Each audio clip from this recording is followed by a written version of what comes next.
Have you ever watched someone quietly give up not because they wanted to, but because life just stopped giving them reasons to hold on? This is the story of a woman who whispered, "I'm tired of fighting," and the man who decided she wouldn't have to fight alone. It was a rainy Tuesday morning when Ellie stood at the corner of the crowded hospital parking lot, soaked through her sweater, holding a tattered paper bag of prescriptions. She didn't cry. She hadn't cried in weeks. It was as if she'd run out of tears the moment the doctor said the word. Again, relapse.cancer. For the third time, Ellie was 34. Once a school teacher with a laugh that filled every room. Now she was reduced to appointments, medications, and silence. Her friends had drifted. Her family lived out of state. The man she thought she'd marry left 6 months into her second diagnosis. She had no one. Or so she believed. She didn't notice the man across the parking lot until he stepped into her path.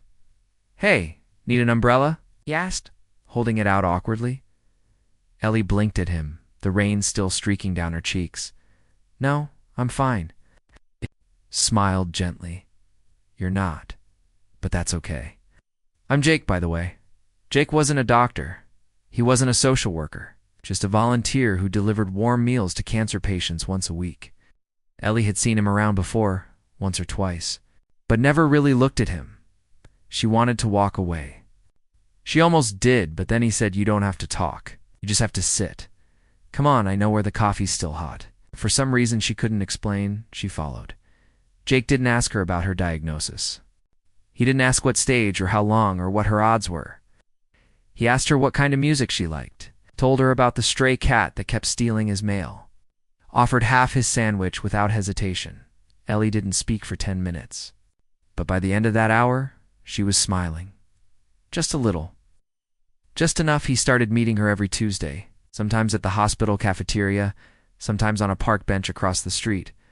He showed up with coffee.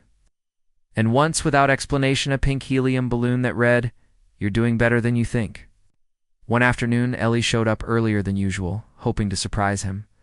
But Jake wasn't in the cafeteria. She waited. Minutes passed. Then an elderly woman in a wheelchair rolled up beside her and asked, "You're here for Jake?" Ellie nodded. The woman smiled sadly. "He's in the infusion room. His numbers dropped again." Ellie's heart stopped. She ran down the hallway, until she found him hooked to an IV, a blanket over his knees. Pale. Quiet. "You didn't tell me," she said, her voice breaking. He looked up, almost embarrassed. "Didn't want to make it about me." She sank into the chair beside him, fighting the sting in her throat. "Why? Why would you still show up for me when you're going through all this?" Jake turned to her, his eyes full of quiet fire. "Because I know what it's like to feel. Like no one's fighting for you, and you don't deserve that. Nobody does." From that day on, Ellie stopped waiting to feel strong. She just showed up. For herself. For him, she brought books to read aloud while he dozed during treatment. She started baking again little things like banana, bread and blueberry muffins that reminded her of life before hospitals. One morning, she found him in the waiting room, shivering from the cold, and wrapped her scarf around his neck without a word. "It smells like cinnamon," he chuckled. "It's the muffins," she replied with a grin. And slowly, inch by inch, they began to heal in ways medicine couldn't measure. When Jake's birthday came, Ellie did something bold. She rallied the oncology wing, decorating a small room with streamers, cards from nurses, and cupcakes she made herself. He walked in and froze completely stunned.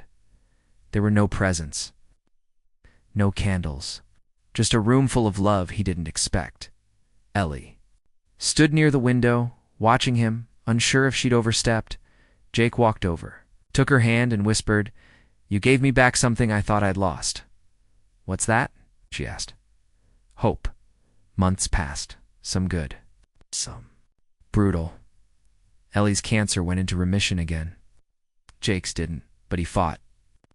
She fought with him. And even when his strength faded, he never let her walk alone.